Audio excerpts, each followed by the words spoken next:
Shalom, shalom, peuple de Dieu. Il n'est pas trop tard. Ah, il n'est pas trop tard.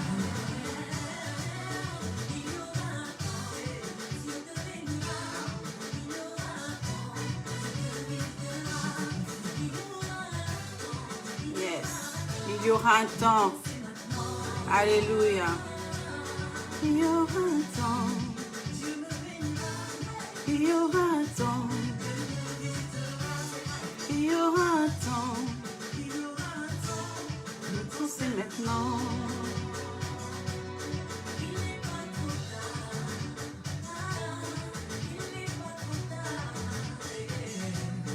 Il n'est pas trop tard. Ah.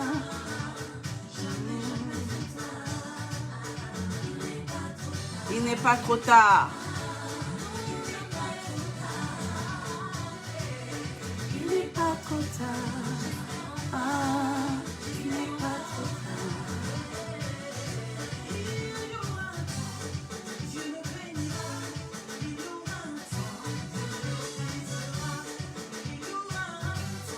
Alléluia. Le temps c'est maintenant.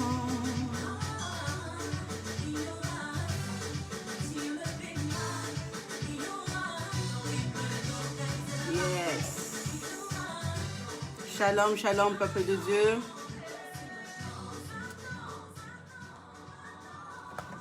Alléluia, alléluia. Gloire à toi, Seigneur. Nous te disons merci encore pour ta grâce et ta fidélité.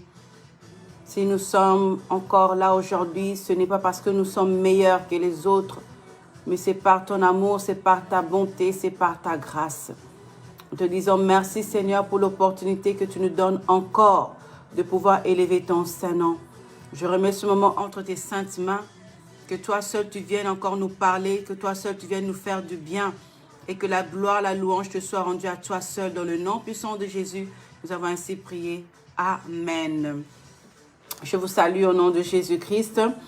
Donc le thème, c'est les réserves de l'Éternel, partie 2, le temps d'attente. J'ai parlé dimanche passé, globalement, de la réserve de l'Éternel, que nous devons être au pied d'un mentor qui, par l'Esprit de Dieu, allait nous former afin que nous puissions aussi arriver au temps favorable de Dieu lui-même à prendre la relève de la mission que Dieu nous a déposée en nous.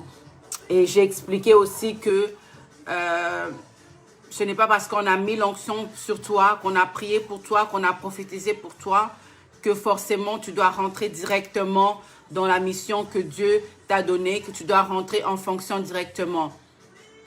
Donc aujourd'hui, nous allons parler du temps d'attente. Qu'est-ce qui se passe à partir du moment où on t'a prophétisé, qu'on a parlé pour toi, que tu seras une servante de Dieu ou un serviteur de Dieu, et le moment où tu rentres en mission, où tu rentres dans le travail que le Seigneur a déposé en toi. Donc, ce temps d'attente-là, qu'est-ce qui se passe dans cette période-là? Je te salue, ma maman, la révérende Morissette, que le Seigneur te bénisse, femme de feu. Il y a plusieurs façons d'attendre. Nous allons voir certaines de ces façons-là. Nous n'allons pas tout voir aujourd'hui. 1 Samuel 16, nous allons lire au verset 1. L'Éternel dit à Samuel, « Quand cesseras-tu de pleurer sur Saül? Je l'ai rejeté afin qu'il ne règne plus sur Israël. Remplis ta corne d'huile et va. Je t'enverrai chez Isaïe, Bethléemite, car j'ai vu parmi ses fils celui que je désire pour roi. » On saute à 13. Samuel prit la corne d'huile et l'oignit au milieu de ses frères. L'Esprit de l'Éternel saisit David à partir de ce jour. Et dans la suite, Samuel se leva et s'en alla à Rama. Alléluia. Donc David avait été choisi parmi ses frères, parmi ses soldats qui étaient costauds, qui semblaient être bien. La Bible dit que Dieu a vu une personne dans cette famille-là. Une personne qui était rejetée, une personne qui était mise de côté, une personne qui était oubliée. Et c'était David. David a été choisi par Dieu pour remplacer Saül. Parce que Saül avait désobéi et Dieu l'avait déjà abandonné. Lorsqu'il a été oint et que l'Esprit de Dieu est descendu sur lui, David n'est pas devenu roi directement. David n'est pas monté sur le trône directement. Cela a pris du temps. Cela a pris des années.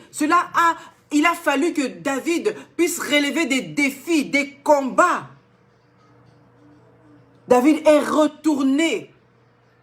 Il est retourné s'occuper des brebis de son père. Il est retourné là où il était. Il est retourné dans la présence de l'Éternel, seul avec Dieu. Il est retourné dans le travail qu'il était en train de faire. Mais l'Esprit de Dieu était sur David. Alléluia. Il est retourné encore dans la brousse. Oublié. Samuel n'est pas revenu le voir pour lui dire fais ceci, fais cela. Non. Il avait déjà mis l'onction. L'Esprit de Dieu était déjà là. Il suivait sa formation auprès d'un mentor de mentor. Dieu lui-même. David était au pied de Dieu. Il restait là. Il attendait. Alléluia. Et à un moment donné, on parle que Saül a été agité. Il n'était pas en paix. Et on a fait venir celui qui était dans la brousse. Celui qui adorait Dieu de tout son cœur. Celui qui jouait de la harpe. Quand il joue, les démons s'enfuient. Quand il chante, il y a la paix dans le cœur. Bien-aimé, fais ton travail comme il faut. Si tu es dans l'œuvre de Dieu, que tu chantes, fais-le avec tout ton cœur. Si tu adores, fais-le avec tout ton cœur. Si tu joues d'un instrument, fais-le avec tout ton cœur. Au travers de cela, que des âmes soient bénies, que des gens soient délivrés, que des esprits mauvais partent. Ne fais pas des choses juste pour faire plaisir aux gens. Fais-le de tout ton cœur. La Bible dit que David en a fait appel à lui parce qu'il adorait de tout son cœur. Dans la brousse, il a appris à adorer Dieu. Dans la solitude, il a appris à être dans la présence de Dieu. Qu'on le regarde ou qu'on ne le regarde pas, lui ce qu'il importait, qu'il soit dans la présence de Dieu. Et on l'a appelé. Viens auprès du roi, joue de la harpe. Et la Bible dit que quand David jouait, quand il adorait, quand il était dans la présence du Seigneur, la paix rentrait dans Saül. La tranquillité rentrait dans Saül. L'ennemi, les esprits mauvais ne pouvaient pas résister. Il laissait Saül à ce moment-là. Mais que ton adoration monte de niveau. Que ton adoration monte d'ampleur. L'ennemi ne résiste pas dans une vraie adoration. Quand tu adores, tu fais descendre la présence de Dieu. Il a avancé. David a avancé. Il a monté de niveau jusqu'auprès du roi. Il était à côté du roi. Il s'approchait peu à peu du trône. On lui avait oint. On avait mis l'onction sur lui et il s'approchait du trône. Mais subitement, il y eut un problème. Et ce problème l'a fait retourner encore marche arrière dans la brousse. J'aimerais dire à une personne aujourd'hui, ce n'est pas parce que tu retournes en arrière, ce n'est pas parce que tu retournes dans le point de départ que c'est fini. Au contraire, c'est le commencement des bonnes choses pour toi. Retourne encore te ressourcer. Ce que David avait vidé comme adoration quand il était dans la présence de Saül, il devait retourner encore dans la brousse, dans la présence de Dieu, pour reprendre encore, se ressourcer encore, prendre encore de la part de Dieu. Alléluia. J'ai dit que dans ce temps d'attente, on peut t'oublier. Oublier qu'on avait mis l'onction sur toi. Oublier qu'on avait prié pour toi. Alléluia. Jésus-Christ, avant d'entrer dans le service de son Père, avant de commencer son ministère, il a fallu qu'il soit seul dans le désert. Il a fallu qu'il prie, qu'il jeûne. Il y eut des tentations. Il devait relever le défi. Les tentations, les défis peuvent être beaucoup de choses. Même la faim. Tu n'as pas de quoi manger. Alléluia. Il y a des gens qui n'arrivent même pas à faire un jeûne de 1 jour. C'est un défi à relever dans ta vie spirituelle.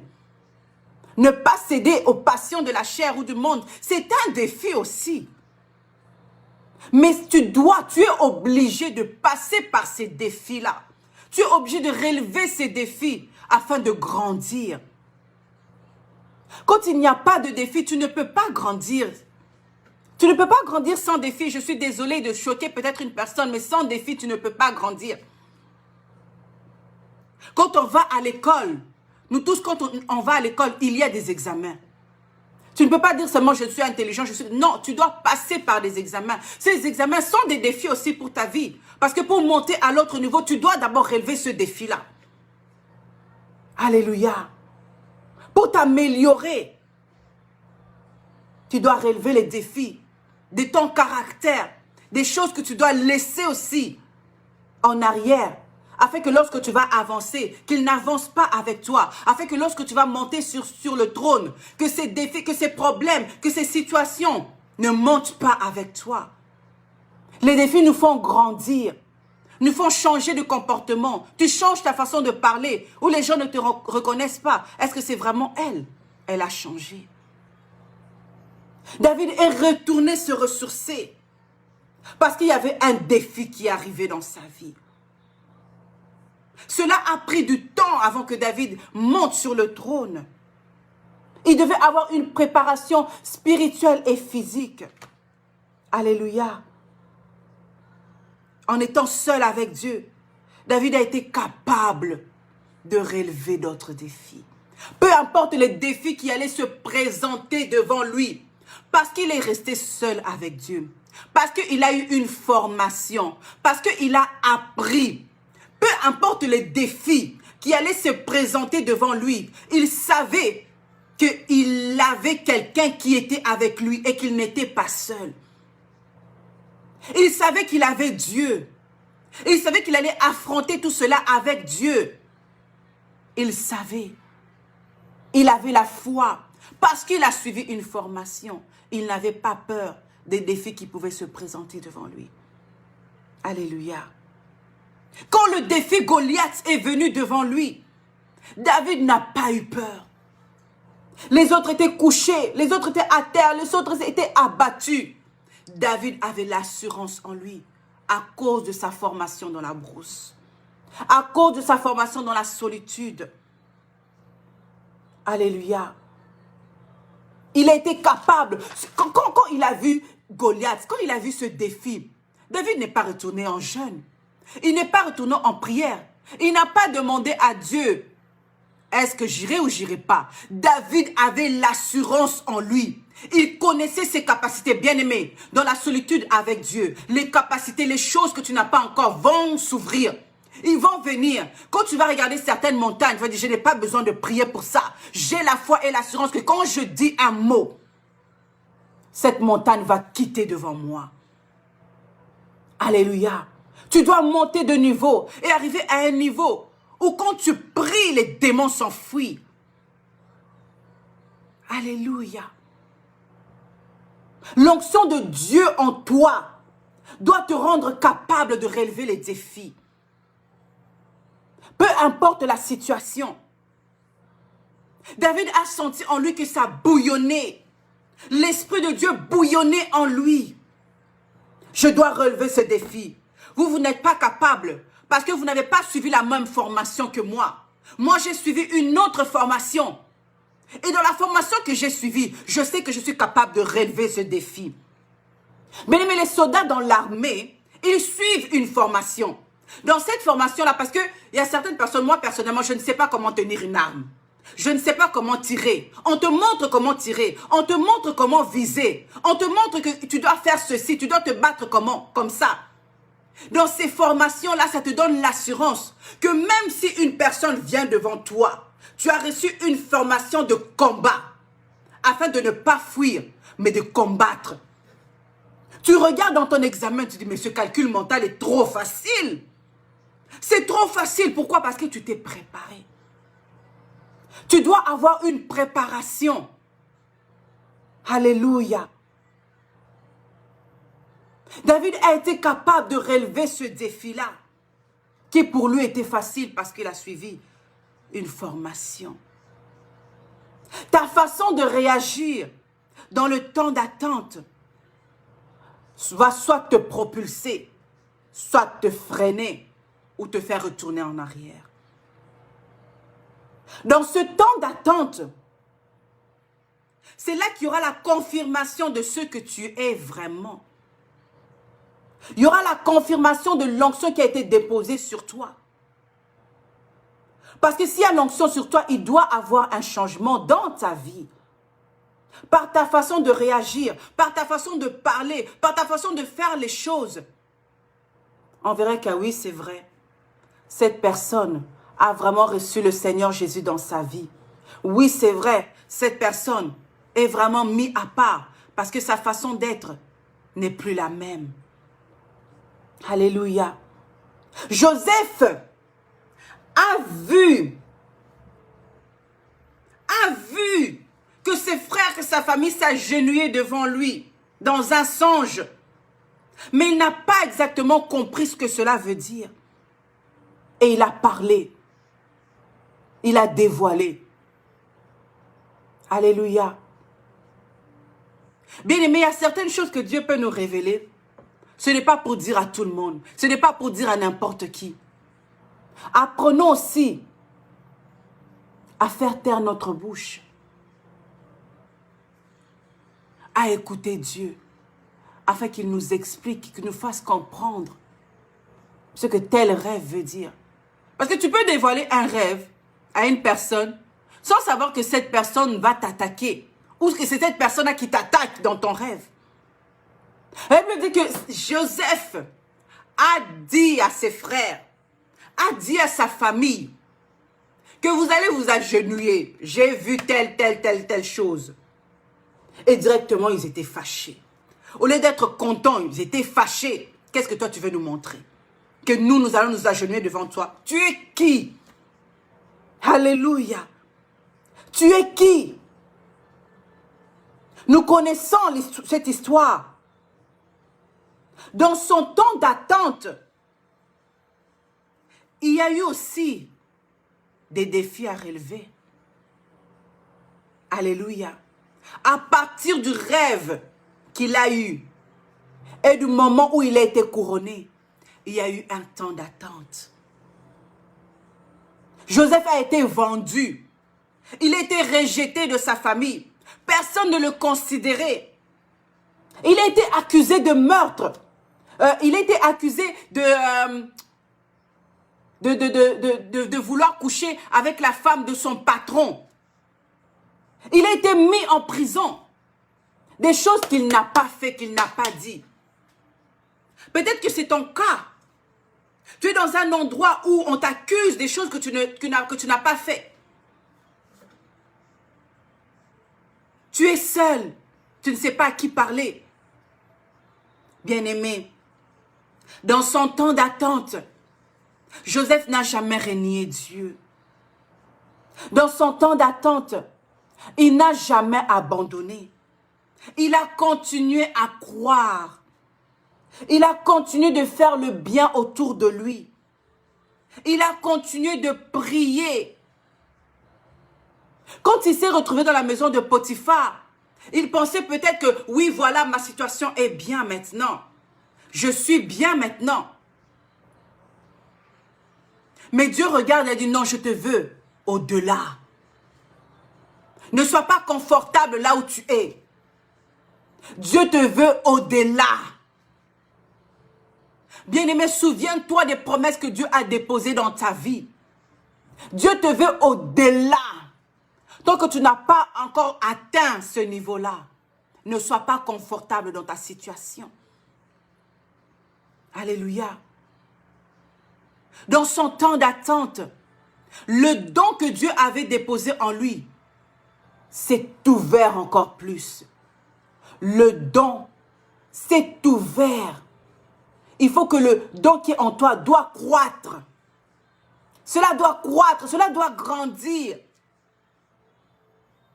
Il a fallu que Joseph entre dans la prison pour que ce don-là puisse travailler. Dans la maison de Potiphar, le don ne travaillait pas. Dans son confort, le don ne travaillait pas. Dans le bien dans lequel il se trouvait, le don ne travaillait pas. Qui allait le voir pour expliquer, pour parler de son rêve? Ils étaient bien. Le don n'allait pas travailler. C'est dans la prison, dans le rejet, dans l'oubli total. Sa famille déjà pensait qu'il était mort. C'est dans cette prison-là que le don a commencé à travailler. Alléluia. Que les gens venaient lui parler de leurs songes. Et qu'il a eu la grâce de pouvoir expliquer détail par détail ce que voulait dire chaque songe. C'est dans la prison seule avec Dieu que ce don a pris de l'ampleur. Je ne sais pas dans quelle prison tu te trouves. Je ne sais pas où tu es retourné, dans quelle brousse. Mais sois avec Dieu. Le plus important dans le temps d'attente, c'est d'être avec Dieu. Le plus important dans ce temps d'attente, c'est d'être avec Jésus-Christ. Si tu n'es pas avec Jésus, si tu n'es pas avec Dieu, cela ne sert à rien. Alléluia. Jésus-Christ est celui qui doit être ancré en toi. Jésus-Christ est celui qui doit te faire monter de niveau dans la sagesse. Il doit te faire acquérir de l'expérience. Tu dois te baser sur la parole de Dieu qui est Jésus-Christ lui-même. Alléluia.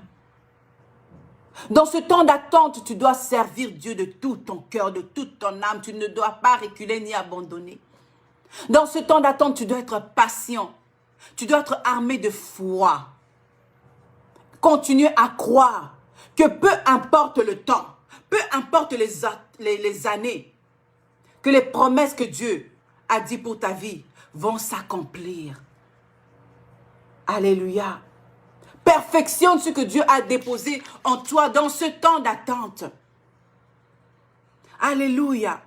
Goliath avait lancé un défi au peuple de Dieu. Juste une seule personne. Juste une seule personne pour se battre avec moi. Sinon, si je gagne, vous allez être nos esclaves.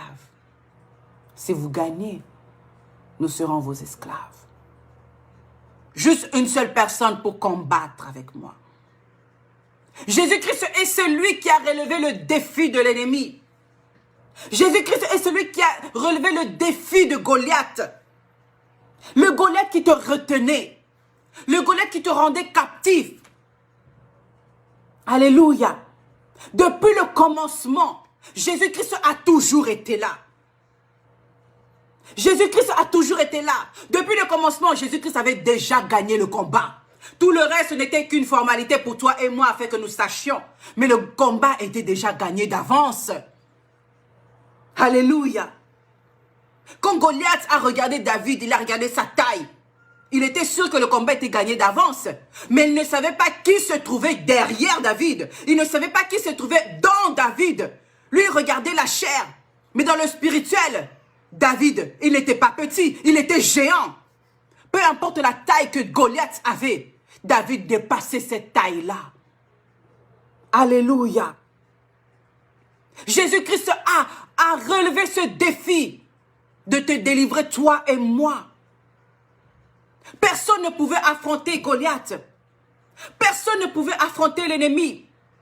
Personne n'était assez pur d'aller arracher la clé, d'aller arracher ta vie dans les séjours de mort. Dieu a regardé. Dieu a regardé ta souffrance. Dieu a regardé sur la terre, il a vu personne. Ni les prophètes, ni les pasteurs, ni les évangélistes. Personne. Il a dit, je vais m'envoyer moi-même. Je vais envoyer mon fils. Je vais envoyer celui qui est capable. Celui qui est pur. Celui qui est capable de déraciner ce Goliath. Afin de te libérer, toi et moi. Alléluia. Jésus-Christ est celui qui a été capable. Jésus-Christ est celui qui peut délivrer ta vie. Peu importe le temps d'attente, sois avec Jésus. Alléluia. Le mystère de la mort de Christ était que dans la chair, il y a eu des sacrifices. Plein de sacrifices. Mais un seul sacrifice t'a libéré. Un seul sacrifice nous a délivrés. Un seul sacrifice est venu payer pour ta vie une fois pour toutes. Alléluia. Est-ce qu'une personne peut saisir ça là où elle se trouve? Jésus-Christ est allé arracher la clé sans que Satan se rende compte. Distrait. Il pensait avoir gagné. Goliath pensait avoir gagné d'avance. Oh, ce n'est qu'une question de temps. Oh, il va se fatiguer. Oh, regardons, en voyant seulement la tentation, en voyant seulement les défis, il va faiblir, ce n'est qu'une question de temps. Bien-aimés, tes ennemis doivent être surpris. Ils doivent être surpris parce que celui qui est en toi, qui est supposé entre en toi, est géant. Quel Jésus tu as en toi? Quel est ce Jésus qui peut te rendre capable de relever les défis? Joseph a été rejeté de sa famille. Il a été rejeté des siens, oublié, enterré. Ils ne pensaient pas que Joseph pouvait être important pour eux ou que Joseph pouvait les sauver. Joseph représente Jésus-Christ qui a été rejeté. Qu'est-ce que tu veux nous dire? Qu'est-ce que tu veux nous montrer? Que toi, tu es le sauveur du monde.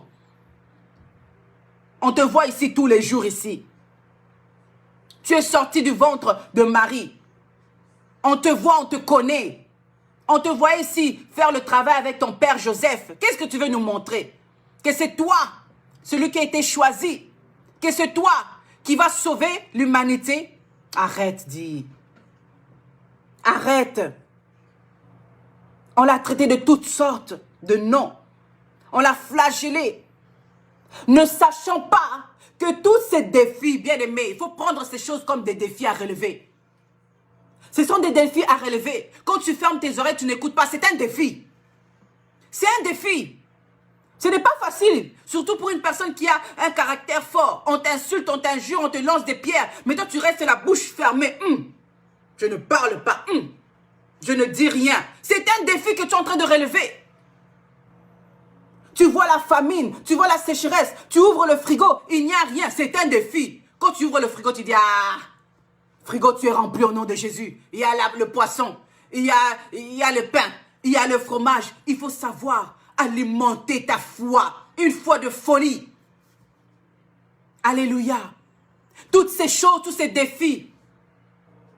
Emmenez Jésus à la gloire. Tous ces défis, toutes ces choses par lesquelles il passait, ça l'a emmené petit à petit à monter, à être là où il devait être pour te libérer toi, pour me libérer moi. Ne fuis pas tes défis. N'insulte pas tes défis. Ça te rend plus fort. Ça te fait monter d'échelon. Alléluia. Jésus-Christ est allé arracher. Satan regardait un jour, ah, fini. Deuxième jour, ah, c'est fini. C'est fini. Il y a eu des prophéties, il y a eu des choses qui ont été dites. Mais ils ont oublié. Personne, ils ont oublié. Même les disciples eux-mêmes ont oublié.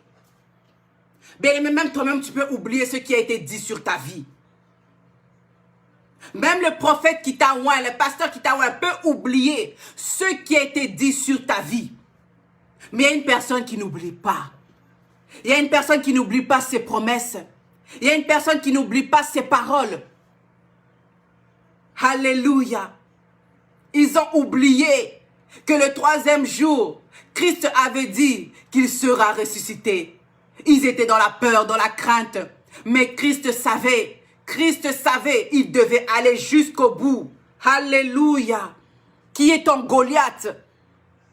Relève ce défi. Tiens-toi ferme avec Jésus-Christ. Alléluia. J'aimerais dire à une personne dans ton temps d'attente, il peut y avoir des hauts et des bas. Mais quand tu es avec Jésus, quand tu persévères avec Jésus, peu importe, Enoka, qu'il pleuve, qu'il vente, tu vas y arriver. Tu vas monter sur ce trône. Tu auras la couronne. Alléluia. Jésus-Christ doit être le fondement de ta vie. Jésus-Christ doit être la base dans ta vie. Alléluia. Ne désespère pas. Prends courage. Dans le temps d'attente, il peut y avoir beaucoup de choses. Il peut y avoir beaucoup de choses. Mais tant que tu as Jésus, c'est la victoire certaine. Alléluia. J'aimerais finir en témoignant un peu légèrement sur ma propre personne. Vous savez, pour me tenir devant vous et pouvoir parler comme ça, ce n'était pas facile. Ce n'était pas facile. On m'a prophétisé en 2009 ou 2010, comme ça. On m'a dit qu'on te voit évangéliste. Tu vas servir Dieu en prêchant. J'ai regardé mon apparence. Je me suis regardée. J'ai dit, jamais. Jamais. Je refuse. Vous savez, certaines personnes, on peut te prophétiser devant les gens. Juste pour faire plaisir aux yeux de gens. Hein, tu souris seulement, tu acceptes seulement. Mais dans le cœur, rien. C'était mon cas. Dans le cœur, je ne voulais pas. Je me suis dit, évangéliser. Tu peux évangéliser de plusieurs façons.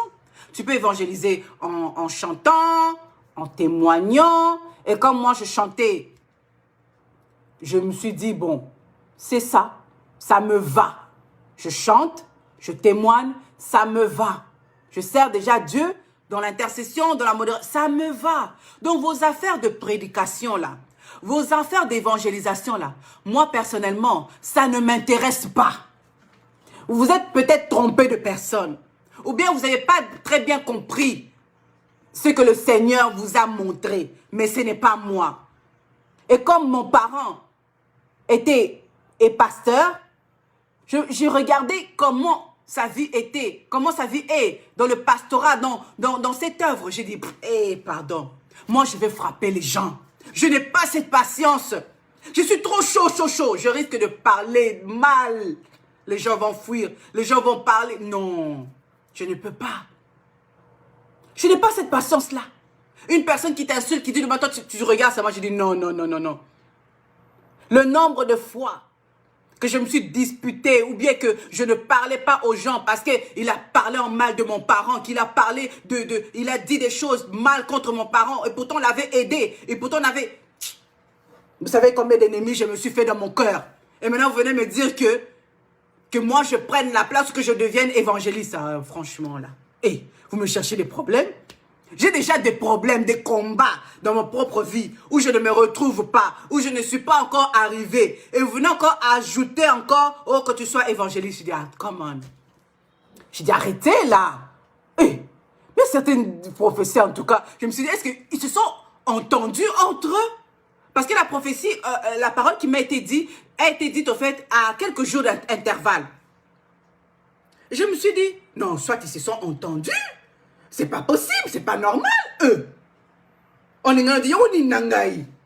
Et puis directement, tu vas être évangéliste. Tu n'as pas vu tous les frères et les sœurs bien-aimés. Peu importe tes défauts, peu importe ce que tu es, peu importe ta façon d'agir, Dieu te veut comme ça. Il sait ce qu'il a déposé en toi. Il veut que tu viennes à lui tel que tu es. Moi, je pensais que pour devenir évangéliste, il fallait d'abord que j'arrange ma vie. Il fallait d'abord que j'apprenne à parler. Il fallait d'abord que je laisse certains péchés mignons.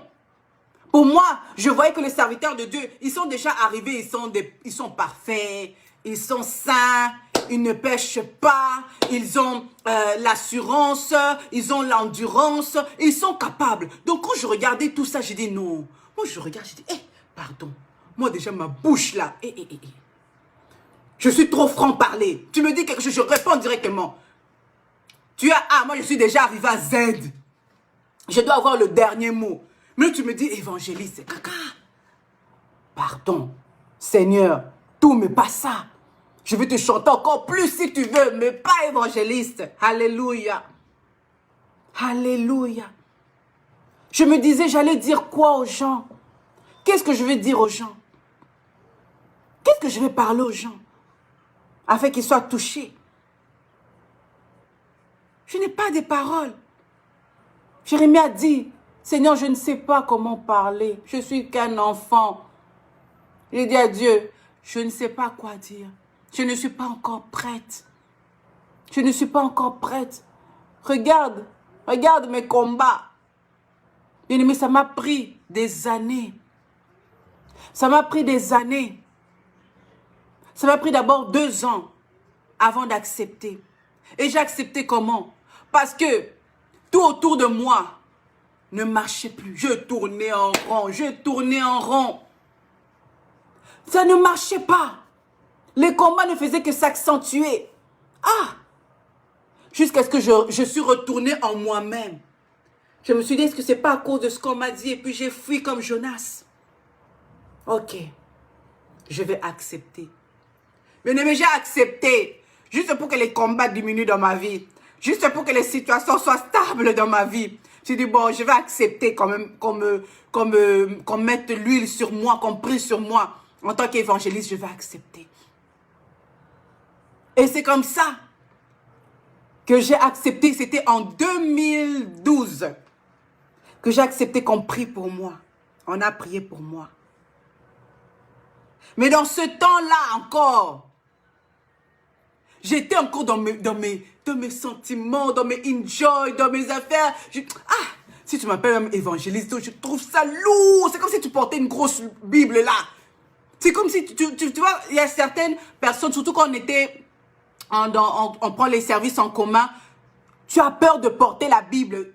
Quand on voit que tu portes la Bible, c'est un chrétien, ça t'identifie directement. Quand tu as la Bible, encore on te voit une grosse Bible, voilà, pasteur, ça c'est un pasteur. Et maintenant, moi, je voyais ça comme la même chose. Si on m'appelle évangéliste, c'est trop lourd pour moi. Appelez-moi, c'est mon sœur. On m'a dit qu'on t'appelle évangéliste. Non, on a gâté. Ça, c'est pas moi. Seigneur, Jésus.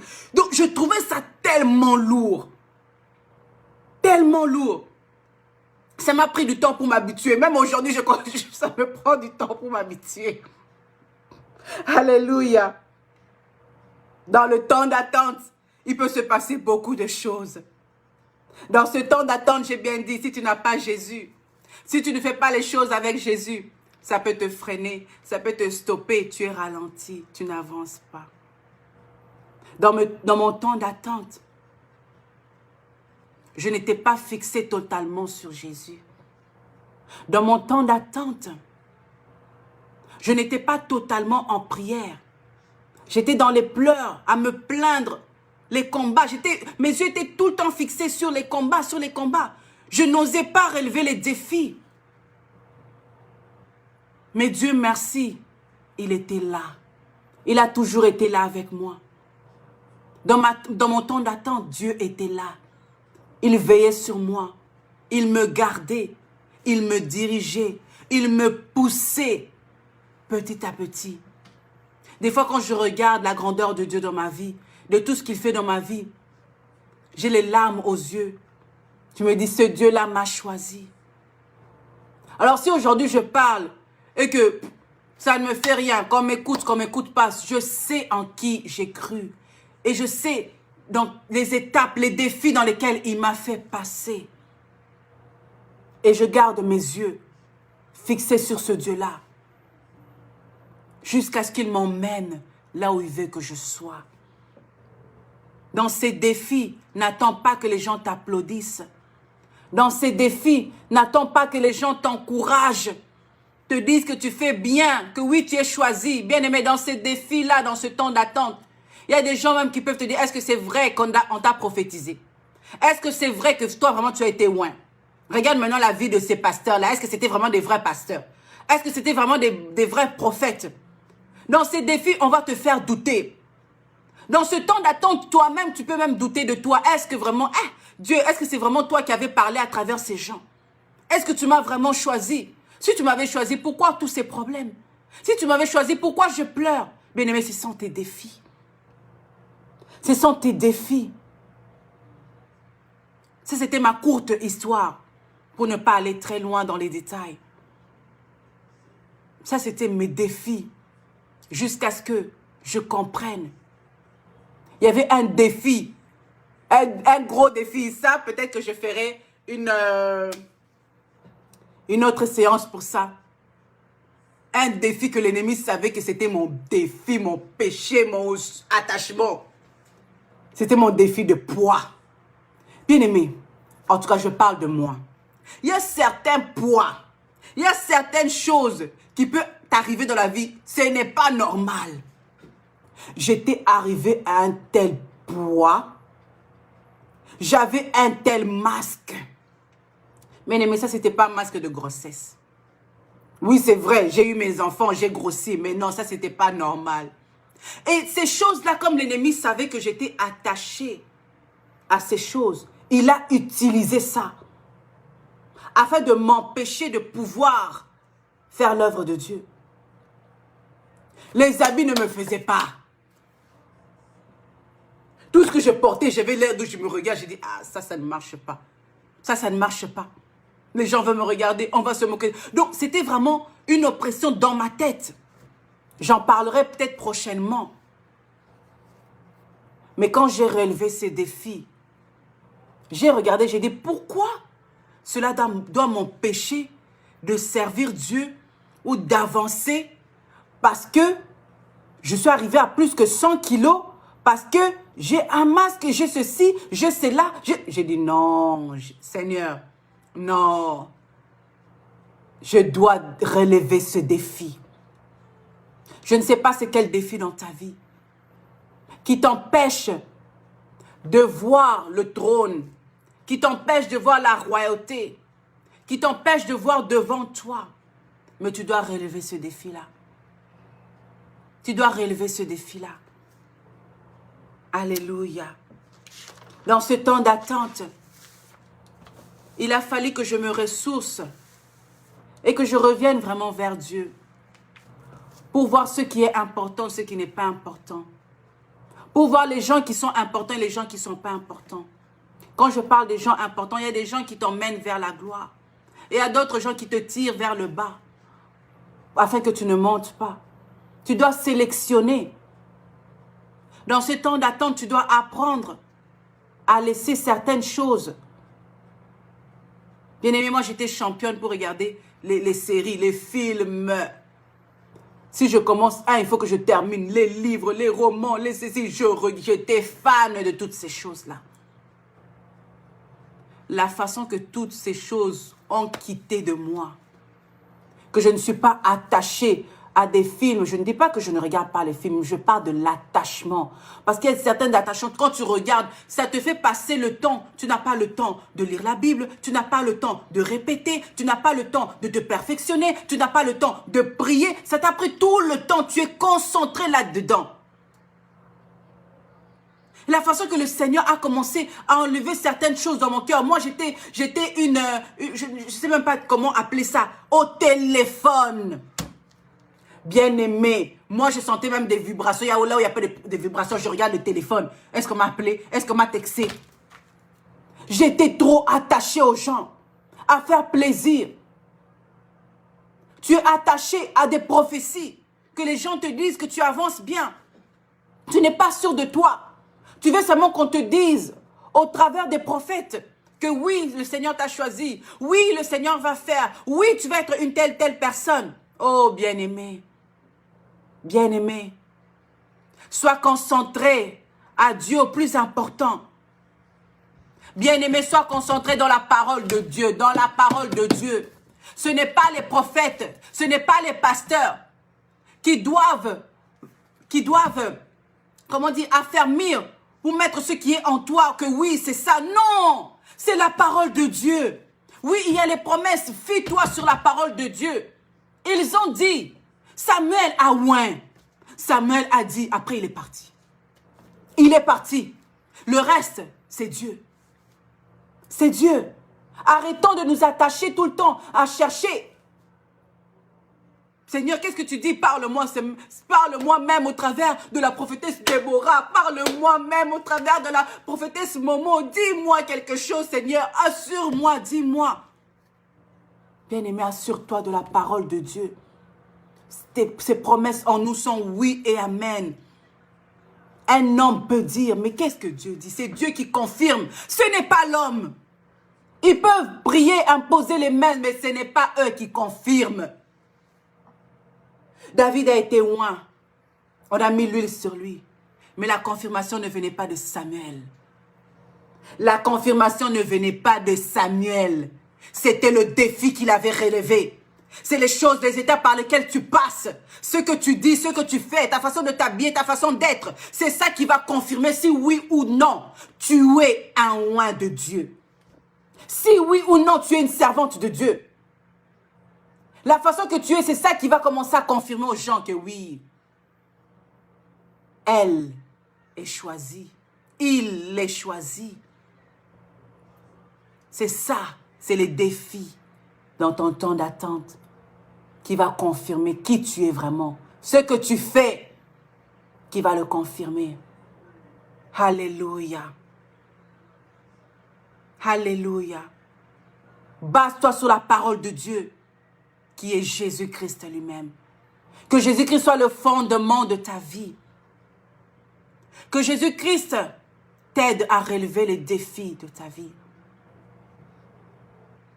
Cessons de chercher les confirmations des hommes. Cherchons la confirmation de Dieu.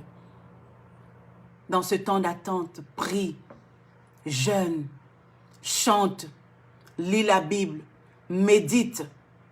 Fais des choses que tu n'as jamais fait. Alléluia.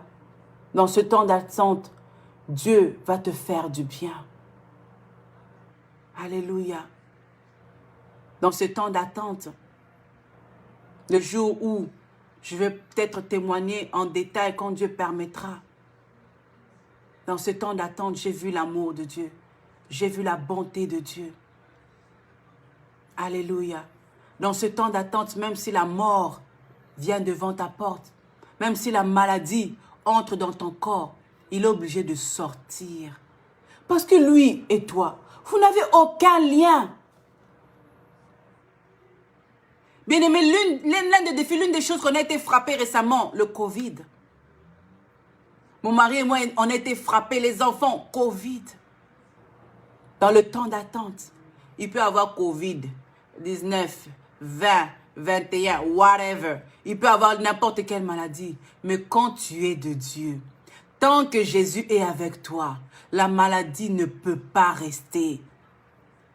Vois ça comme un défi que tu peux relever. Même quand il y avait des douleurs, même quand il y avait certaines choses qui voulaient nous faire pleurer, je disais à mon mari, je dis, fais comme si tu ne vois pas. Fais comme si tu ne sens pas.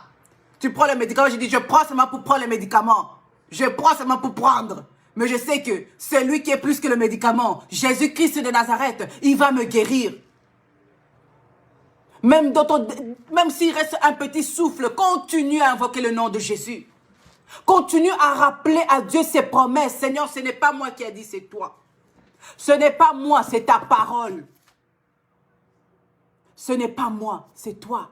Seigneur, tu dois accomplir ce que toi-même tu as dit. Tu as dit sur ma vie, tu dois accomplir. Moi, je n'ai aucun accord avec la maladie. Je n'ai aucun lien avec la maladie. Elle n'a pas le droit. Je considère ça comme un défi que je vais relever.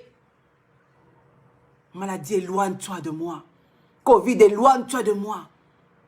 Alléluia.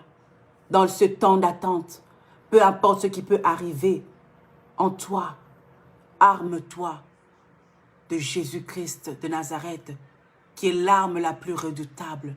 En son nom, tout genou fléchit au ciel, sur la terre et sous la terre. quand tu as le vrai Jésus, sois certain, sois certaine que tu auras toujours la victoire. Que le Seigneur vous bénisse abondamment. Que là où cette parole va vous trouver, qu'elle puisse vous faire du bien, qu'elle puisse vous remonter le moral, qu'elle puisse vous rassurer que Jésus-Christ est le seul qui peut nous donner la victoire. Ce n'est pas un pasteur, ce n'est pas un évangéliste, ce n'est pas qui que ce soit, c'est Jésus-Christ. Eux ne sont que des canaux que Dieu utilise. Ce n'est que des canaux. Dieu aussi peut t'utiliser. Je n'ai pas dit de ne pas demander à un pasteur ou à un serviteur de Dieu de prier pour toi ou de t'exhorter, de te parler. Non, je parle de ne pas compter, de ne pas seulement tenir sur ce que le pasteur ou le prophète peut dire, mais de te baser sur la parole de Dieu. Mais il est essentiel de s'entourer aussi des bonnes personnes, des bonnes prophétesses, des bons prophètes, des bons serviteurs de Dieu. Parce qu'ils peuvent mettre aussi un bois de leur côté, une branche de leur côté, de t'aider pour que ce feu qui est en toi puisse prendre de l'ampleur. Que le Seigneur vous bénisse. Je te bénis, prophétesse Déborah.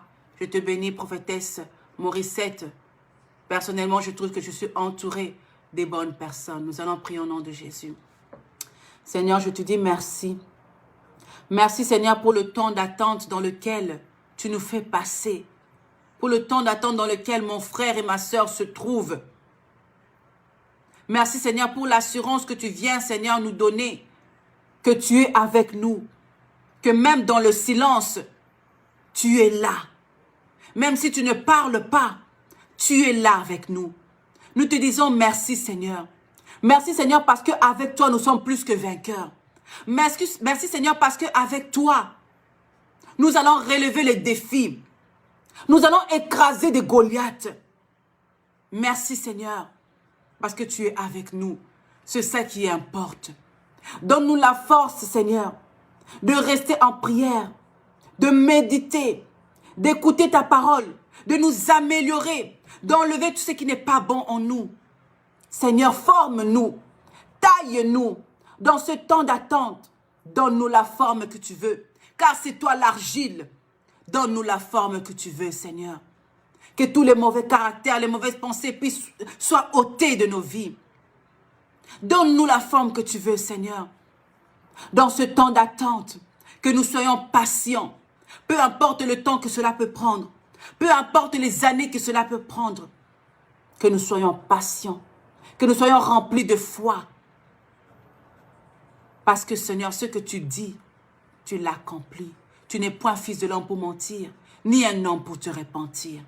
Je te dis merci pour la vie de mon frère. Merci pour la vie de ma sœur. Je scelle tout par le sang de Jésus et que la gloire, la louange te soit rendue à toi seul. Dans le nom puissant de Jésus, j'ai ainsi prié. Amen. Soyez bénis, soyez bénis. Bon dimanche.